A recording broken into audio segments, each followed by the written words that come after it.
بہت سارے لوگ مجھ سے بہت ساری توقعات رکھتے ہیں لیکن میں ٹارزن نہیں بنتا۔ میں ان کا ایک کزن بن کے بہاولپور جیل پہنچا، سگار کے کیس میں ٹیپ ریکارڈر بند کیا۔ شعور پھیلانے کے لیے تو کچھ نہ کچھ کیا جا سکتا پارٹی کا لیڈر یہ نہیں چاہتا کہ اس کا کوئی سیکنڈ لیڈرشپ ذہین ہو، گنگو تیلی قسم کے لوگ چاہتا ہے جو جے جے کریں اور بلے بلے کریں، آنکھ ایک دوسرے کے ساتھ نہ ملتی ہو، کہے کہ ہیما مالینی سے ملتی ہے۔ السلام علیکم دوستو، آپ دیکھ رہے ہیں امتیاز گل یوٹیوب۔ ابھی کچھ دیر پہلے آپ نے جن صاحب کو دیکھا وہ کسی تعارف کے محتاج نہیں ہیں، شیخ رشید صاحب ہیں، وفاقی وزیر ہیں، ان کو آپ پاکستانی سیاست کا ٹارزن بھی کہہ سکتے ہیں۔ 1985 سے اب تک 8 الیکشن براہ راست جیت چکے ہیں، سنگل ہینڈڈلی مختلف جماعتوں کے امیدواروں کے خلاف، اسی لیے راولپنڈی کو ان کا گڑھ کہا جاتا ہے۔ اور ایک طویل سفر ہے شیخ رشید کا، اس کو آپ مصلحت پسندی کہہ لیں، موقع پرستی کہہ لیں، حقیقت پسندی کہہ لیں، جس پہ انہوں نے چلتے ہوئے زیادہ تر وہ اقتدار کے اندر ہی رہے ہیں۔ مختلف وزارتیں، وزارت ریلوے، وزارت لیبر، وزارت اطلاعات، اور کرتے کرتے وہ اس وقت وزیر داخلہ ہیں۔ شیخ رشید صاحب ابھی تک لال حویلی جو کہ بورڈ بازار میں اس کے باسی ہیں، اور انہیں اس بات پہ بڑا فخر بھی ہے کیونکہ وہی ان کی کنسٹیٹوئنسی بھی ہے، وہی ان کا حلقہ نیابت بھی ہے۔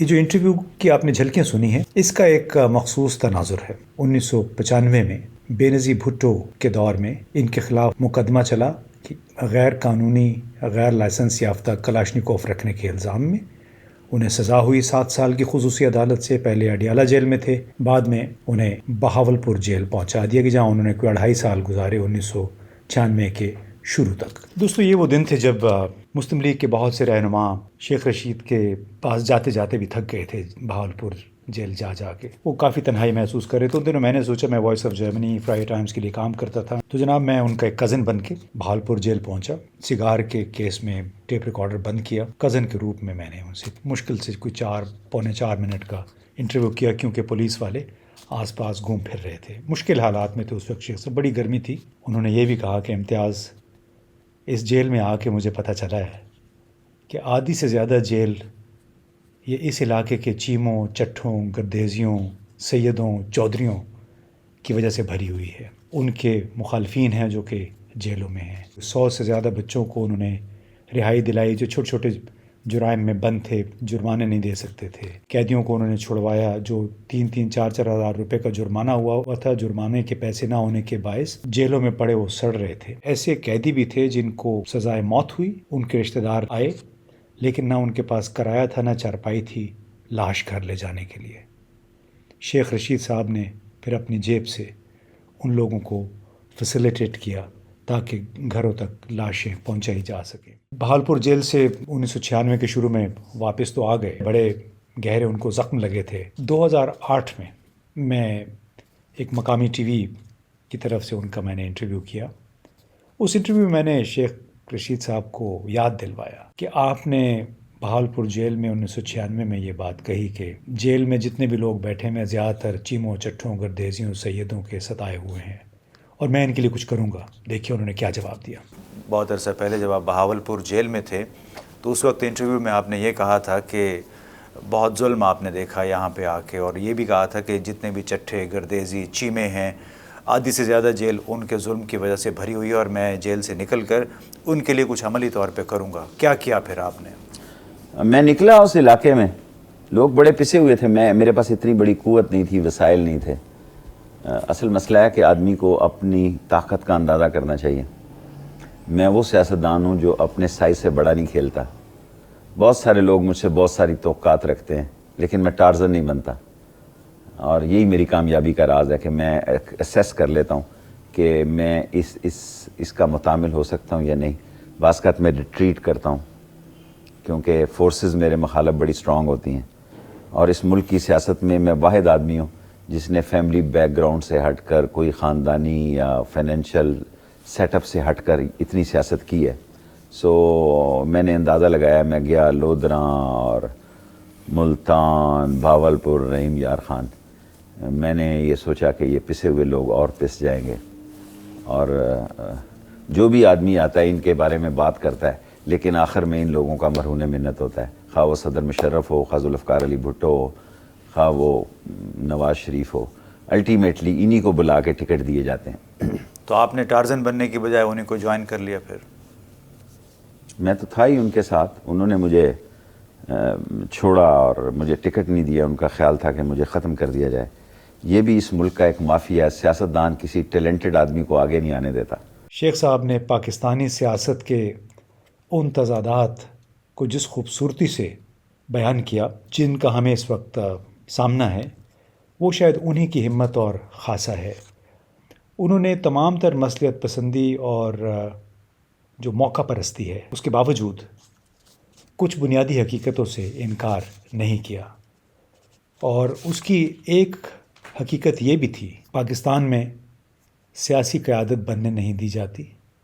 خود سیاسی رہنما کسی اور کے بچے کو سیاسی رہنما نہیں بنتے دیکھنا چاہتے، بلکہ وہ یہ چاہتے ہیں کہ سیکنڈ ٹیئر ان کے چیئر لیڈر یعنی تالیاں بجانے والے رہنما ان کے پیچھے پیچھے دم ہلاتے پھرتے رہیں. آئیے دیکھتے وہ کیا کہتے ہیں. کسی پارٹی کا لیڈر یہ نہیں چاہتا کہ اس کا کوئی سیکنڈ لیڈرشپ ذہین ہو، ورکر ہو، سیاست کو سمجھتا ہو. گنگو تیلی قسم کے لوگ چاہتا ہے جو جے جے کریں اور بلے بلے کریں اور آنکھ ایک دوسرے کے ساتھ نہ ملتی ہو، کہے کہ امام مالینی سے ملتی ہے. سو ایسے لوگ اس کو پسند ہوتے ہیں سیاستدان کو اس ملک میں، اور وہ کوشش کرتا ہے اندھے کی طرح ریوڑیاں اس کے خاندان میں رہیں. اور ہر سیاستدان اس وقت اپنے بیٹے کو تیار کر رہا ہے اس ملک میں. اس سے بڑا ظلم کیا ہو سکتا ہے؟ قوم کے بیٹے کو کوئی تیار نہیں کر رہا. لیکن آپ نے عملی طور پہ پھر اس کے لیے کچھ نہیں کیا نا، جو آپ میں ناکام رہا.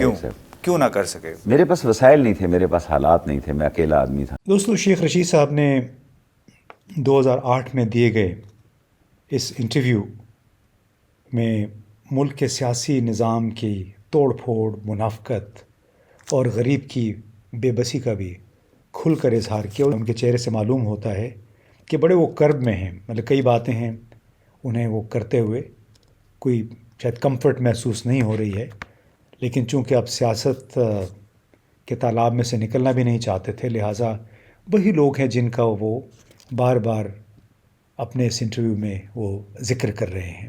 سارا سیاسی سسٹم اس ملک کا توڑ پھوڑ کا شکار ہے. اب جس طرح دیکھیں نا، سندھ میں پنجابی کو، پٹھان کو، اردو سپیکنگ کرنے والے کو انٹیریئر سندھ سے جس بحران سے گزرنا پڑا ہے، یہاں ایک نیشنل لیڈر کی ضرورت تھی جو ان کو سختی سے روکتا. فکری جماعتیں تو ہیں کوئی نہیں نا جی. دیکھو ہر وقت پاکستان میں 2 مسلم لیگیں رہی، ممڈوڑ سے لے کے، ٹوانا سے لے کے، ایوب خان کی مادر ملت سے لے کے، حامد ناصر چٹھا کے سے لے کے، اور جنیجو اور نواز شریف سے لے کے نواز شریف اور شجاعت تک ایک اسٹیبلشمنٹ کے ساتھ رہتی ہے، ایک اپوزیشن میں رہتی ہے، توڑ پھوڑ کا شکار ہے. سو بعض لوگوں کا داؤ نہیں لگتا، وہ اپوزیشن میں آ جاتے ہیں. بعض لوگوں کا داؤ لگ جاتا ہے، وہ خدمت کا نعرہ مار کے اقتدار میں آ جاتے ہیں. دوستو، تو یہ ہیں وہ تلخ حقائق جو پاکستان کے عوام کی بے بسی، مجبوری، معاشی بدحالی اور اس ملک کے عدالتی نظام کے پیچھے کار فرما ہیں، اس کے لیے ایک تازیانہ ہیں. دن رات ہم ٹی وی پہ دیکھیں تو مریم، شیخ رشید، عمران خان، نواز شریف، شہباز شریف، مولانا فضل الرحمان، جن لوگوں کی وجہ سے یہ ملک آج اس حالت کو پہنچا ہے، خود موجودہ حکومت میں بھی کئی ایسے لوگ شامل ہیں، انہی کا ذکر ہوتا ہے تو ایک دوسرے پہ الزام تراشیاں ہیں. عوام اپنے ملک کے مسائل کو بھی انہی کی نظر سے دیکھتے ہیں. یہ تمام باتیں سن کے، دیکھ کے مجھے وہ جم میٹس، امریکہ کے ایک سابق وزیر دفاع ہیں، ان کی ایک کتاب میں ان کا ایک بیان یاد آیا. کتاب کا نام ہے call sign chaos, learning to lead. اس کتاب میں جم میٹس یہ کہتے ہیں کہ پاکستانی عوام کا المیہ یہ ہے کہ ان کے رہنماؤں کو عوام کے مستقبل کی کوئی فکر نہیں ہے. ایک ایسا سیاسی کلچر ہے جس میں خود بربادی، خود غرضی کے عناصر کوٹ کوٹ کر بھرے ہوئے ہیں. یعنی ہر شخص اپنے لیے کام کر رہا ہے، ملک کے مستقبل کی پرواہ کیے بغیر. آپ دیکھیے کہ عوام کس طرح بھیڑ بکریوں کی طرح ان تمام سیاسی اور فوجی رہنماؤں کی مداح سرائی اور پیروی میں مصروف ہیں، جیسے وہی سچے پاک باز، ایماندار ترین مسیحا ہیں اس ملک کے عوام کے، ان کے مسائل کے.